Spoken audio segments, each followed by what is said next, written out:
ప్రతి ప్రయాణం సవాళ్లతో కూడుకున్నది అంటూ సమంత ఎమోషనల్. మా ఇంటి బంగారం సూపర్ హిట్ సక్సెస్ అందుకున్నాక లైఫ్ ని ఎంజాయ్ చేస్తోంది శామ్. మొదటి నుంచే సమంత కెరియర్ పరంగా ఎంత సక్సెస్ అందుకుంటున్నా సరే, అటు హెల్త్ పరంగా ఇటు రిలేషన్షిప్ పరంగా తనకు అడ్డంకులు వస్తూనే ఉన్నాయి. అయితే మా ఇంటి బంగారం షూటింగ్ సమయంలోనే సమంత ప్రెగ్నెంట్ అని తెలవడంతో సమంతకు తగినంత రెస్ట్ ఇస్తూ వర్క్ ని కంప్లీట్ చేశారంటూ చెప్పుకొచ్చింది డైరెక్టర్ నందిని రెడ్డి. అప్పటి నుంచే సమంత మళ్ళీ కష్టపడుతున్నట్లు కనిపిస్తోంది. అయితే సమంతకు ఇంతకు ముందే తీవ్ర మయోసైటిస్ తో పోరాడిన విషయం మనకు తెలిసిందే. ఇప్పుడు హ్యాపీగా ఉండాల్సిన టైంలో సమంతకు ప్రెగ్నెన్సీ వచ్చాక మయోసైటిస్ ఎఫెక్ట్ మళ్ళీ కనిపిస్తుంది అంటున్నారు డాక్టర్లు. దీంతో మళ్ళీ సమంత షుగర్, సాల్ట్ పూర్తిగా తినకుండా డాక్టర్లు సలహా ఇవ్వడంతో మళ్ళీ సమంత హెల్త్ మొదటికొచ్చిందనే చెప్పాలి. సమంత ప్రెగ్నెన్సీ బాధ్యతలన్నీ అపోలో చైర్మన్ మనవరాలిగా మెగాస్టార్ కోడలు ఉపాసన సమంత బాధ్యత తీసుకున్నారు. సమంతది వీక్ ప్రెగ్నెన్సీ కావడంతో ఎక్స్ట్రా కేరింగ్ తో పాటు ఎలాంటి ఫుడ్,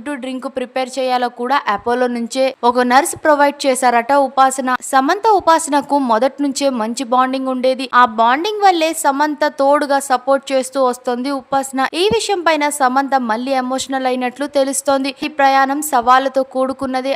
ఆ సవాళ్ళని ఎదుర్కొన్నప్పుడే అసలైన దమ్ అనేది మనలో నిర్మించబడుతుంది. తన వ్యక్తిపరమైన కష్టాలను ఎదుర్కొనే తీరు ఇవన్నీ కలిపి లైవ్ లో ఎమోషనల్ అవ్వడం, సమంత రియల్ ఫైటర్ అంటూ ఫ్యాన్స్ సైతం ఎమోషనల్ అవుతున్నారు. మరోవైపు రెండో పెళ్లి చేసుకున్నా సరే సమంత భర్త రాజ్నిధ్ మోర్ కూడా అన్నిట్లోని సపోర్ట్ గా కనిపిస్తున్నారు. రీసెంట్ గానే సమంత సెక్రటరీ అయాన్ సమంత కోసం ఎమోషనల్ గా మాట్లాడడంతో సమంతతో పాటు తన భర్త రాజ్నిధ్ మోర్ కూడా కంటతడి పెట్టుకున్న వీడియో సోషల్ మీడియాలో వైరల్ గా మారింది. ఇక మీ అభిప్రాయం ఏంటి? కామెంట్స్ లో తప్పకుండా చెప్పేయండి. మరిన్ని ఫాస్ట్ అప్డేట్స్ కోసం మా ఛానల్ ని సబ్స్క్రైబ్ చేసుకోండి.